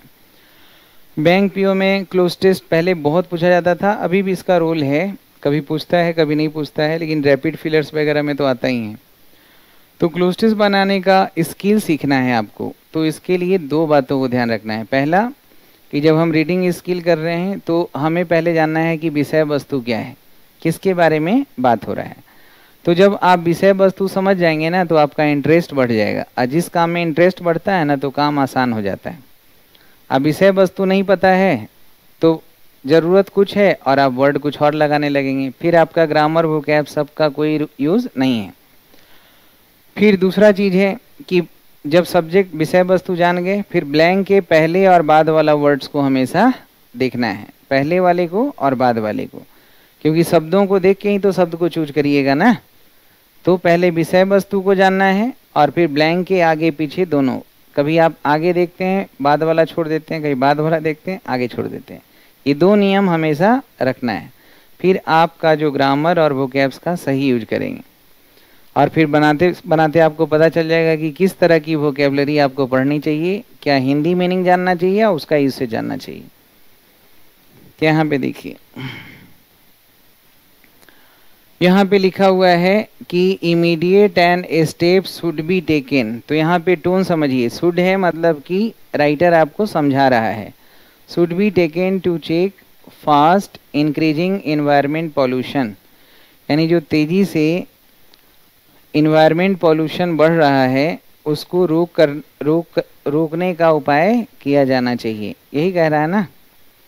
तो यहाँ पे इस वाक्य से हमें आइडिया मिल गया, इसको हम फर्स्ट सेंटेंस को आइडिया सेंटेंस कहते हैं, कि फर्स्ट सेंटेंस से हमें पता चल गया कि राइटर हमें समझा रहा है कि जो पॉल्यूशन तेजी से बढ़ रहा है ना वातावरण में, उस पॉल्यूशंस को रोकने की ज़रूरत है। पॉजिटिवली बात कर रहा है, शुड से पता चल गया। हेल्पिंग वर्ब से दो बातें पता चलती है, एक समय का और एक टोन का, टोन और टाइम। तो यहाँ इमीडिएट एंड, अब यहाँ पे आगे देखिए एंड लिखा हुआ है ना, तो और एंड के पहले क्या है, इमीडिएट। तो इमीडिएट है हमारा एडजेक्टिव, तो एंड के बाद भी होगा एडजेक्टिव।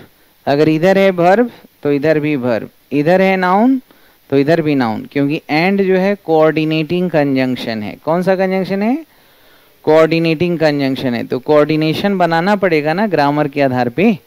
अगर एंड जब भी लिखा हुआ है सीरीज है तो उसमें पैरेललिज्म होना चाहिए, कि अगर नाउन का सीरीज है तो एंड के बाद भी नाउन, एडजेक्टिव का है तो आगे भी एडजेक्टिव एंड के बाद, एडवर्ब है तो एडवर्ब, कॉम्पेरेटिव है तो कॉम्पेरेटिव।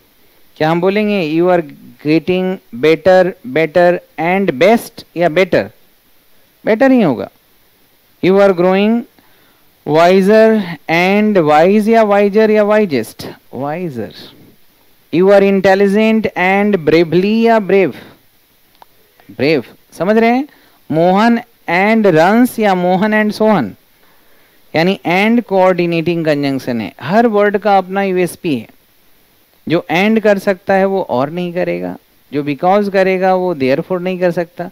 सबका अपना अपना काम है। क्या इज के जगह एम लगा देंगे, इसका अपना यूएसपी है, एम का अपना है। कोई भी शब्द बेमतलब है ही नहीं, शब्द ही बहुत कम है। जब नहीं समझ में आएगा ना तो तुम्हें लगेगा ये तो बहुत बड़ा दुनिया है, विशाल है, एकदम भंवर है, इसमें हम फंस गए।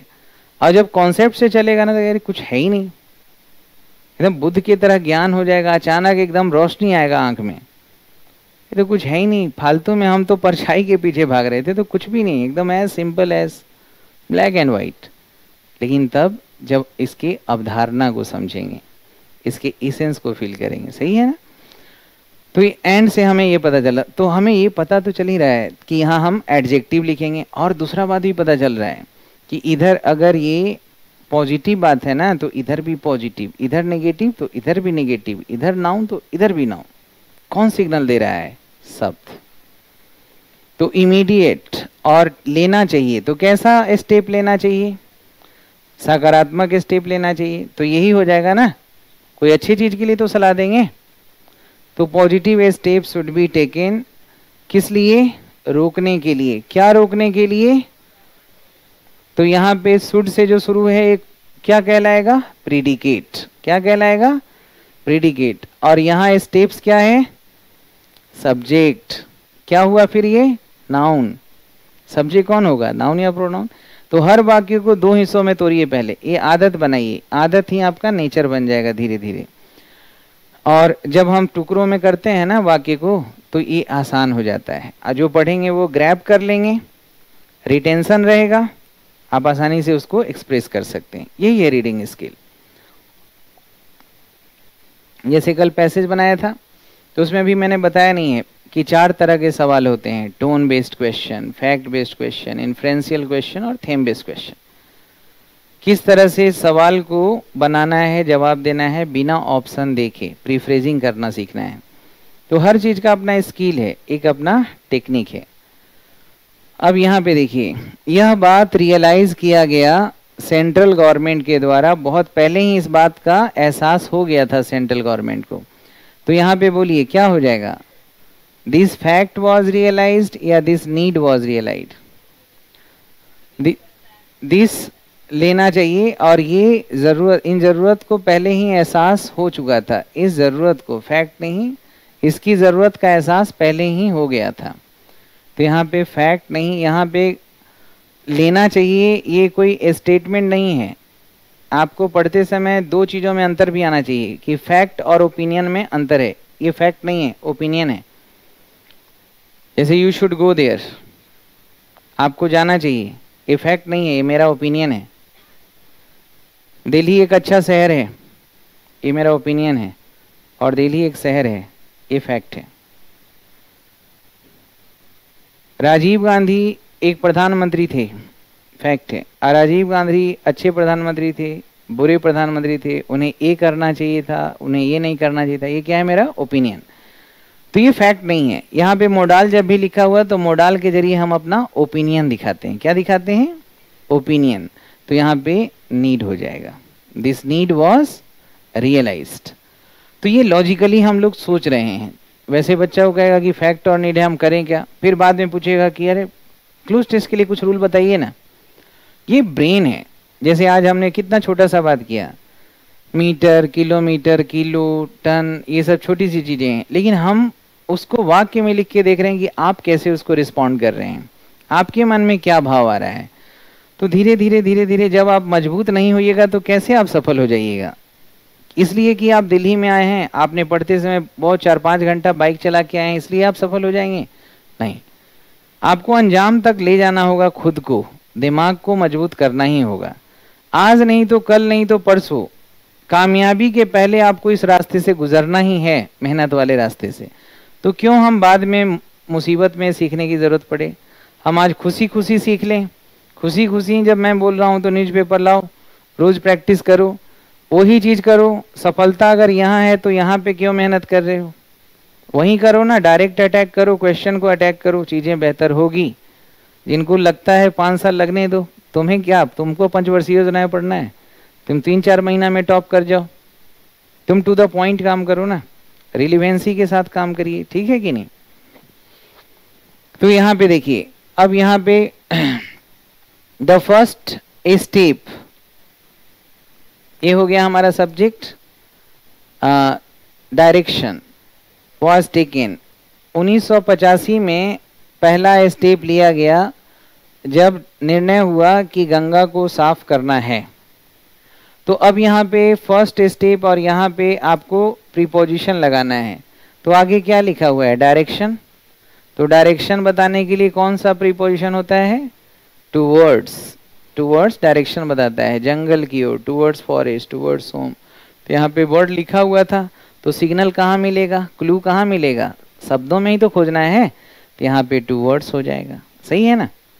हालांकि ये वाला पैसेज हो सकता है थोड़ा टफ लगे, अलग अलग होता है, कुछ आसान हो जाएगा, कुछ कहानी हो जाएगा, कहीं आर्टिकल हो जाएगा, कहीं कुछ सर्वे रिपोर्ट है, कुछ भी हो सकता है।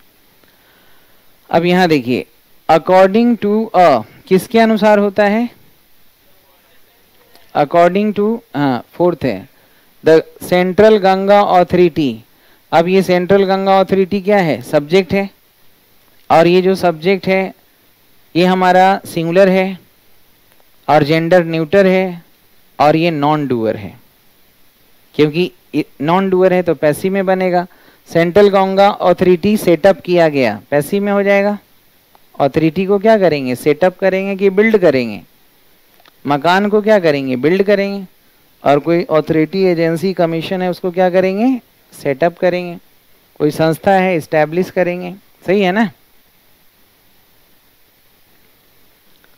तो यहाँ वॉज सेटअप, बोलिए सही है कि नहीं? सही है। सेटअप कब? 16 फरवरी 1985 को। और अकॉर्डिंग टू, कभी भी अकॉर्डिंग टू मी नहीं होता, ये एरर में आता है। In my point of view, in your point of view, ऐसा नहीं बोलेंगे according to me, according to him, according to them. According to होता है हमेशा एक ऑथेंटिक सोर्स के लिए, ठीक है। तो यहाँ अकॉर्डिंग टू अ, अब यहाँ देखो ब्लैंक के पहले क्या लिखा हुआ है? अ लिखा हुआ है, और अ के बाद क्या है? यहाँ पे ए एंड द हमारा डिटर्मिनर है ना, तो डिटर्मिनर के बाद नाउन आएगा। और ए किसका वीकर फॉर्म है? वन का। वन का वीकर फॉर्म है ए एन, अफर्मेटिव में और एनी में नेगेटिव हो जाता है वन का। जैसे द किसका वीकर फॉर्म है? दिस, दैट, दिस, दोज का। तो ए है तो ए के बाद ये पक्का है कि नाउन होगा, सिंगुलर होगा, काउंटेबल होगा। और आगे हम देख रहे हैं कि एडजेक्टिव नहीं, वर्ब है। तो अकॉर्डिंग टू अ, बिल्कुल सही है, सर्वे। एक सर्वे हुआ था, कंडक्ट किया गया था दिसंबर 1984 में। There are as many as 4159 large and medium industrial units which are constantly discharging industrial, मतलब 4159 छोटे बड़े कंपनियां हैं जो नदी में, गंगा में क्या बहाएगी? अपना वेस्ट, कूड़ा करकट ही। तो यहाँ पे आप समझ रहे हैं कैसे वेस्ट लगाया, एक ग्रामर को भी समझा और विषय वस्तु भी पकड़ रहे हैं कि गंगा और पोल्यूशन कैसे हुआ, उसके लिए क्या काम किया गया, उसके बारे में बात हो रहा है, विषय वस्तु को समझ रहे हैं। तो आपने बिल्कुल सही कहा है कि वेस्ट हो जाएगा, सही है। इतने सारे कंपनी डालते थे। उसी प्रकार जैसे नदी को बचाने के लिए उसी प्रकार स्टेप लिया गया, लॉन्च किया गया दूसरे पॉल्यूटेड रिवर्स के लिए, गंगा के अलावा और भी नदियों के लिए इस देश में। उसी प्रकार वन महोत्सव प्रोग्राम, तो अभी तक नदी के बारे में बात हो रहा था, अब जंगल पेड़ पौधा के बारे में बात होगा कि उसी प्रकार वन महोत्सव प्रोग्राम हैज बीन लॉन्च्ड और मोर ट्रीज। तो यहाँ पे क्या हो जाएगा, साथ प्लांट होगा, टू प्लांट मतलब रोपना, तो टू प्लांट मोर ट्रीज। और आगे क्या है, आर लिखा हुआ है ना, तो आर लिखा है तो पहले सब्जेक्ट जो आएगा सिंगुलर होगा कि प्लूरल होगा, तो ये आगे पीछे देखने का आदत डालिए आप पहले। तो ये आर है तो क्या उपाय किया गया, तो आर के पहले प्लूरल होना चाहिए। तो यहाँ पे मेजर्स होगा, स्टॉप तो सिंगुलर है, डिटेल्स का कोई विषय वस्तु से नाता नहीं है, ओपिनियंस का, तो मेजर्स होगा। उपाय किया गया नॉइज पॉल्यूशन को रोकने के लिए,